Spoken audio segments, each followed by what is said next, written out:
no pude evitar detenerme un poco. Venía platicando acerca de un versículo en la Biblia. Yo vengo de la iglesia del Señor. Un versículo en la Biblia que dice: las cosas invisibles de Dios, su eterno poder y deidad se hacen claramente visibles por medio de la creación del mundo. Dice, de modo que no tenemos excusa para decir que no vemos a Dios. Es muy importante este texto por varias cosas, pero una de ellas es: la creación muestra el poder y la deidad. Muestra el poder. Por supuesto que es claro el entender este texto, porque en esta creación, el viento, los árboles, cada uno de nosotros podemos ver el poder de Dios. Es un Dios poderoso, es un Dios santo, es un Dios justo, es un Dios amoroso, misericordioso. Pero es sorprendente Dios. Puedes voltear al cielo, ver los árboles, ver a los bebés, los niños, tu corazón, los ojos, es claramente visible. De modo que cuando una persona dice que no cree en Dios, es algo extraño. Sería tan absurdo como decir que este precioso monumento pues fue hecho de la nada, ¿no? Diríamos, no amigo, este monumento costó trabajo, hubo albañiles y hubo gente que lo construyó. Sería una locura decir que se hizo de la nada. Ahora, ¿cuánto más la creación, mis amados? La creación demuestra que hay un Dios poderoso. Por eso este texto del apóstol San Pablo a los romanos dice: las cosas invisibles de Dios, el eterno poder y su deidad, se hacen claramente visibles en la creación. Y es una bendición, porque esto me ayuda en momentos de aflicción, en momentos de dolor, de necesidad, de soledad. Cuando de pronto yo tengo temor, volteo y veo la creación y digo: ay Señor, eres poderoso, y gracias. Pero ¿sabes qué es el motivo por el cual yo vine a pararme aquí enfrente de la plaza, en este lugar en medio, donde sé que me escuchan los locatarios y la gente que rodea, y aún los que están ahí en el templo? El poder de Dios, en un sentido diferente al que te acabo de mencionar de la creación, en el sentido tal vez negativo de la expresión. Y te voy a decir por qué. La Biblia dice no solo que Dios es amor, sino también dice que es un Dios justo. Y a lo mejor tú dices: bueno, ¿y eso qué? Te voy a decir por qué. La Biblia dice también que está establecido que los hombres vivan una sola vez y de inmediato venga el juicio. ¿Y qué quiere decir esto? Quiere decir todo. Escucha con atención. Si tú y yo vemos a una persona que es un mentiroso y un ladrón, y lo vemos que está haciendo ese tipo de actividades en la plaza, pues llamamos a la policía y de inmediato queremos que ese hombre sea consignado a la autoridad, porque ese es un ladrón. Y cuando el juez lo deja libre, sin que haya pagado una condena por sus robos, nos molestamos. Los mexicanos queremos justicia, ¿sí o no? Se haga justicia. Es un ladrón, ese ladrón tiene que ir a la cárcel. ¿Y qué tiene que ver con lo que te digo? Dios es justo. Y la Biblia dice que Él no tomará por inocente al culpable. Y probablemente dice: ¿y eso qué conmigo? Tú sabes a lo que me refiero. Cada uno de nosotros, mis amados, hemos hecho cosas pecaminosas. Hace un rato platicaba con un hombre aquí y le dije: ¿tú conoces a alguien que nunca ha pecado? Y me dijo: no, hasta usted ha pecado también. Le dije: por supuesto, todos hemos pecado. Hemos hecho lo malo delante de los ojos de Dios. Tú y yo tal vez no hemos asesinado, pero sí hemos odiado. Y el Señor Jesús dijo que el que odia es un asesino de corazón. Es decir, podríamos llegar a matar en determinadas circunstancias. También la Biblia dice que aquellos que toman lo que no es suyo, pues son ladrones, aun cuando es en forma de codicia, del deseo. Es desear lo que los demás tienen y yo no tengo. Ese es un pecado también. La Biblia dice también que cuando vemos a un hombre, una mujer con deseo pecaminoso, estamos adulterando también. Es decir, mis amados, como tú sabes, mi preciosa señora, que hemos quebrantado la ley de Dios. ¿Y qué quiere decir esto? Que estamos en aprietos. ¿Por qué? Porque así como en el mundo una persona que roba tiene que ir a la cárcel, así cuando uno muere inmediatamente tiene que dar cuentas y hay un castigo llamado infierno.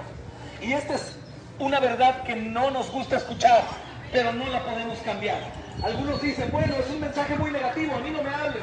Tienes que escucharlo, porque yo deseo que si algún día me enfermo y voy al médico y tengo un cáncer, él me diga: mi amigo, usted tiene cáncer, aunque probablemente esto me arruina mi día, me va a ayudar a poder dejar las cosas en orden, hablar con mis hijos y decirles: hijos, yo pronto voy a morir, arreglen sus cosas, vivan bien, porque deseo que ellos estén bien. De la misma manera yo tengo que estar aquí diciendo una verdad: vas a morir y vas a enfrentar un juicio, y tú y yo hemos pecado. por lo tanto estamos en problemas. Eso es lo que la Biblia dice. De inmediato el juicio. ¿Y sabes qué? Aunque hubiese alguien escuchando que diga, yo no creo, eso es absurdo. Es como si yo me paro aquí en la avenida y digo, yo no creo que ese camión me aplaste. Eso no cambia las cosas. El camión, ¿qué va a hacerme?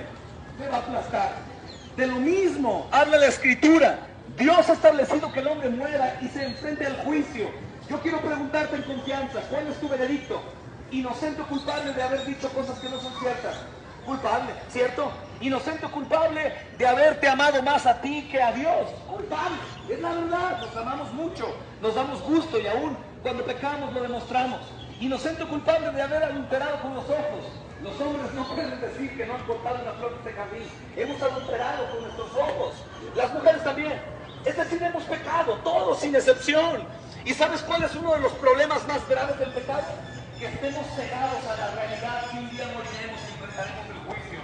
Y otro de los errores del pecado, ¿saben cuál es también? Que no nos importa. Que digamos, bueno, no importa, a fin de cuentas ya que muera ya, pasará lo que tenga que pasar. No, mi amado.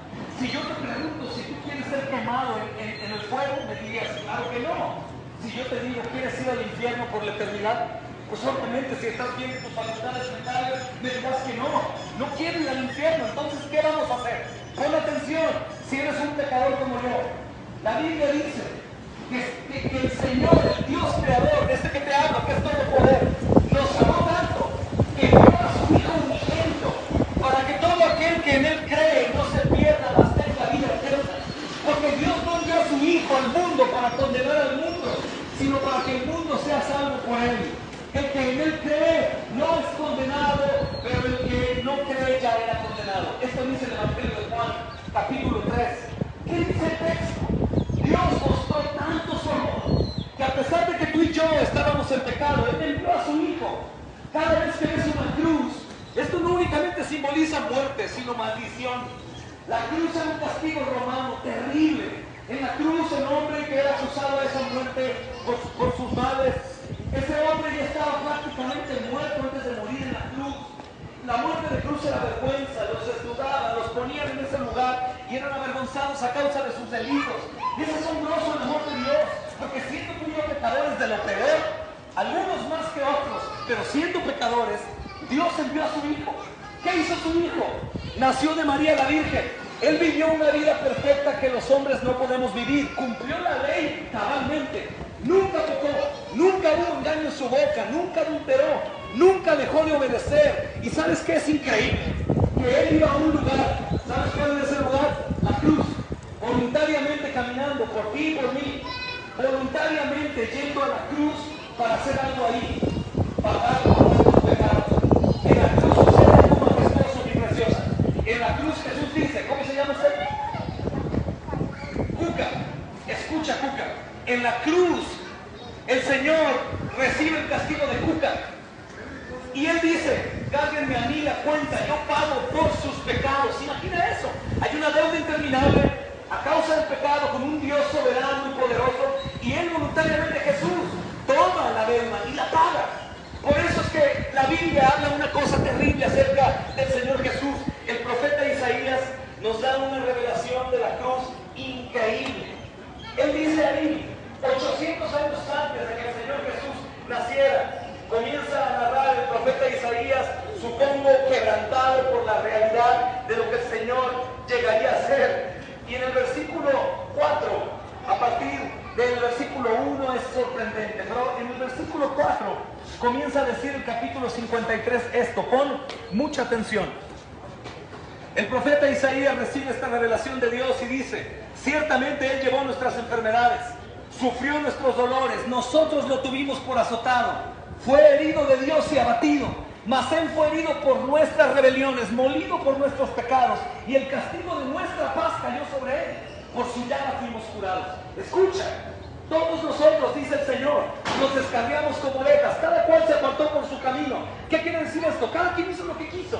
Uno se fue a adorar a una piedra, otro se puso a adorar al sol, otro decidió ser testigo de Jehová, otro mormón, otro romanista. Cada quien hizo lo que quiso, mas el Padre, a pesar de eso, cargó en Él el pecado de todos nosotros. ¿Qué es eso? La Biblia dice que el propio Padre aplasta a su Hijo en la cruz en lugar de aplastarnos a nosotros. La religión dice: lávate tus pecados y después vienes para que seas digno. Entonces el pecador está cargado y dice: no, pues no le puedo dejar de pecar, nunca puedo ir a Dios. Y Jesús dice: vengan a mí los que están cargados, vengan a mí los pecadores. Yo he venido a llamar a pecadores al arrepentimiento y no a justos. Es completamente radical. La religión te dice: tú no eres apto porque eres un pecador, y Jesús te dice: ven, pecador. ¿Te das cuenta? Los jóvenes aborrecen a Dios, pero no tanto porque Dios no se dé a amar, porque Él es lleno de misericordia. Lo aborrecen por la religión falsa, que les dice: tú no, joven, tú eres homosexual, tú no, tú eres drogadicto, tú no, tú eres ladrón, tú no. Cuando Jesús llama a esos pecadores al arrepentimiento, es completamente diferente, mis amados. Jesús vino a buscar lo que se había perdido. ¿Sabes cuál es el requisito para la salvación? Ser un perdido como yo, un pecador. Y si tú eres honesto y te sujetas bien los pantalones, vas a decir: es cierto, yo soy un pecador. ¿Qué hacemos? Hacer lo que la Biblia dice. ¿Qué? ¿Nos vamos de rodillas hasta el altar? Eso no dice la Biblia. La Biblia dice: crean en mí y vivirán. Cree en Jesús y vivirás. Y si tú crees que Jesús murió en la cruz por ti, entonces vas a arrepentirte, ¿no? ¿Por qué? Porque un inocente pagó tu deuda. Imagínate que tú tienes una deuda de millones y de pronto una persona llega y dice: yo pago la deuda tuya. ¿Qué harías? Si tienes una deuda de $1.000.000 y un desconocido la paga, te aseguro que le das las gracias, por lo menos. El Señor no pagó una deuda de oro o plata. El Señor pagó una deuda de pecado. El pecado que nos condenaría en el infierno a ti y a mí. Y Él voluntariamente toma tu culpa y la paga en la cruz. Es asombroso. Imagina esto: el inocente pagando por el culpable, para que el día que tú y yo muramos, independientemente de lo que hayamos hecho, si creímos en Cristo arrepentidos de corazón, imagina enfrentar un juicio con un juez que todo lo sabe, todo absolutamente. Y en ese momento que yo sé que se me va a ir al infierno, porque Él sabe que yo he pecado, en ese momento escucho una voz que dice: entra al cielo. Y nos preguntaremos: ¿por qué? Y veremos a Jesús como un cordero que fue inmolado, que nos dirá: es que pagué tu deuda. Por eso lo vamos a adorar. ¿Por qué? Porque es un inocente, santo, bueno y justo que paga nuestra deuda, mis amados. Imagina eso: llegar al cielo y saberte condenado, pero que alguien paga tu deuda. ¿Qué te pide hoy? A ti, habiendo escuchado esto, te manda que te arrepientas. Da un giro de buscar tu salvación en cualquier cosa o en cualquier religión, a buscarla en Cristo, solo en Cristo. Confiar en Él y aferrarte y decirle: Señor, no quiero ir al infierno, sé que soy un pecador, hay lugar. ¿Y sabes qué te dice Jesús si lo buscas? Hay lugar, hay lugar. Él vino a salvar lo que se perdió. Hay lugar, busca a Cristo. Yo no sé cuándo vas a morir, pero sé que morirás. Tú lo sabes, no sabemos cuándo. Probablemente dices: pero yo soy muy sucio, yo he cometido toda clase de pecados inimaginables. Yo te digo esto para terminar: su sangre cubre multitud de pecados. ¿Y cómo sé que es verdad? Porque cuando Él fue sepultado en una tumba de un hombre rico que era su discípulo, Él resucitó de la muerte. Por eso vives en el año 2022 después de qué? De Cristo. ¿Por qué? ¿Has preguntado eso? Porque ese hombre que nació de María la Virgen, que murió en la cruz, que fue sepultado, venció la muerte. Se levantó de la muerte y estuvo con hombres como tú y como yo más de 40 días, demostrando que ese mismo que murió en la cruz era Dios y había conseguido la salvación de pecadores. Por eso Él se movió entre los hombres 40 días más, subió al cielo y prometió regresar. ¿Tú estás listo para enfrentarte al juicio? Tienes dos formas de estar en el juicio: una sin abogado, u otra siendo un pecador también, pero con un abogado que se llama Jesucristo. Yo quiero el abogado y supongo que tú también. Mis amados, yo no sé quién tenga oídos para oír. Esto es para gente pecadora como yo, arrepentida de sus pecados porque Cristo murió por ellos. Yo voy a orar por ti.